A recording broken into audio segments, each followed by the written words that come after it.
ಸಭೆಯನ್ನು ಮಾಡಿದ್ವಿ.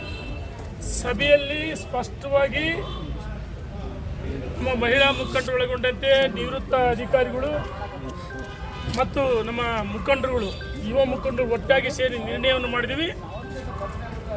ಭಾರತೀಯ ಜನತಾ ಪಾರ್ಟಿ ನಮ್ಮ ವೀರಶೈವ ಲಿಂಗಾಯತರ ಅಲ್ಲಿ ಅಗ್ರಮಾನ್ಯ ನಾಯಕರು ಸನ್ಮಾನ್ಯ ಯಡಿಯೂರಪ್ಪ ಒಬ್ಬರೇ.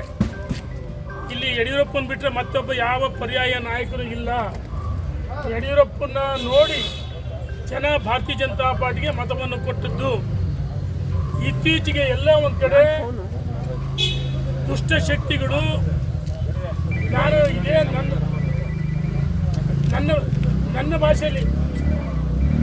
ನನ್ನ ಭಾಷೆಯಲ್ಲಿ ಹೇಳ್ತೀನಿ, ಕೆಲವು ದುಷ್ಟಶಕ್ತಿಗಳು ಸಮಾಜವನ್ನು ಒಡೆಯತಕ್ಕಂಥ ಪ್ರಯತ್ನವನ್ನು ಮಾಡ್ತಾ ಇದ್ದಾರೆ.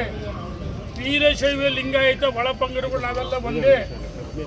ಹಾಗಾಗಿ ನಾವು ನಿರ್ಣಯವನ್ನು ಮಾಡಿ ನಮ್ಮ ಪ್ರಶ್ನಾತೀತ ನಾಯಕ ಯಡಿಯೂರಪ್ಪ ಸಮಾಜಕ್ಕೆ, ಇದ್ರ ಜೊತೆಗೆ ವೀರಶೈವ ಲಿಂಗಾಯತ ಸಮಾಜದಿಗೆ ಪರಿಶಿಷ್ಟ ಜಾತಿ ಪಂಗಡ ಬ್ಯಾಕ್ವರ್ಡ್ ಎಲ್ಲ ಮತಗಳು ಬೇಕು. ಒಂದು ಪಕ್ಷ ಒಂದು ಸರ್ಕಾರ ರಚನೆ ಆಗಬೇಕಂದ್ರೆ ಎಲ್ಲ ವರ್ಗದ ಮತಗಳು ಬೇಕು. ಮೊದಲು ನಮ್ಮನೆ ಗಟ್ಟಿ ಮಾಡ್ಕೊಳ್ತೀವಿ. ಈಗಾಗಲೇ ನಿರ್ಣಯ ಮಾಡಿದ್ದೀವಿ. ನಾಳೆ ಬೆಳಗ್ಗೆ ಅಂದರೆ ಶುಕ್ರವಾರ 28ನೇ ತಾರೀಕು 12 ಗಂಟೆಗೆ ನೆಲಮಂಗಲ ಡಾಬಾಸ್ಪೇಟೆಯಲ್ಲಿ ಎರಡೂ ಸೇರಿ ಒಂದು ಕಡೆ ಮೀಟಿಂಗ್ ಮಾಡ್ತೀವಿ. 12 ಗಂಟೆಗೆ. 1 ಗಂಟೆಗೆ ತುಮಕೂರು ಜಿಲ್ಲೆ ಪ್ರಮುಖರ ಸಭೆ ತುಮಕೂರಿನ ವೀರಶೈವ ಲಿಂಗಾಯತ ಸಮುದಾಯ ಭವನದಲ್ಲಿ ಸಭೆ ಮಾಡ್ತೀವಿ. 1 ಗಂಟೆಗೆ ವೀರಶೈವ ಲಿಂಗಾಯತ ಸಮುದಾಯ ಭವನ ತುಮಕೂರಲ್ಲಿ ಮೀಟಿಂಗ್ ಮಾಡ್ತೀವಿ.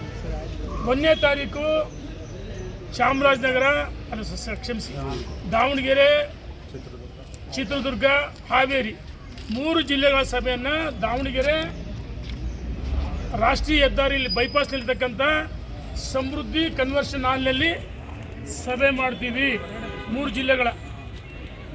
ನಂತರ 4ನೇ ತಾರೀಕು ಬೆಂಗಳೂರಿನ ಗಾಯತ್ರಿ ಗ್ರ್ಯಾಂಡಲ್ಲಿ ಚಾಮರಾಜನಗರ, ಮೈಸೂರು, ಮಂಡ್ಯ, ರಾಮನಗರ, ಬೆಂಗಳೂರು ಗ್ರಾಮಾಂತರ, ಹಾಸನ, ತುಮಕೂರು, ಚಿಕ್ಕಬಳ್ಳಾಪುರ, ಕೋಲಾರ ಇಷ್ಟು ಜಿಲ್ಲೆಗಳ ಸಭೆಯನ್ನು ನಾವು 4ನೇ ತಾರೀಕು ಗಾಯತ್ರಿ ಗ್ರ್ಯಾಂಡಲ್ಲಿ 1 ಗಂಟೆಗೆ ಸಭೆಯನ್ನು ಆಯೋಜನೆ ಮಾಡಿದ್ದೀವಿ. ಕ್ಷಮೆ ಇರಲಿ, ನಾಳೆ 11 ಗಂಟೆಗೆ ಸಭೆ ಇದೆ. ನಾವು ಯಾವುದೇ ದೊಡ್ಡ ಮುಖಂಡರು ಆಹ್ವಾನ ಮಾಡಲ್ಲ.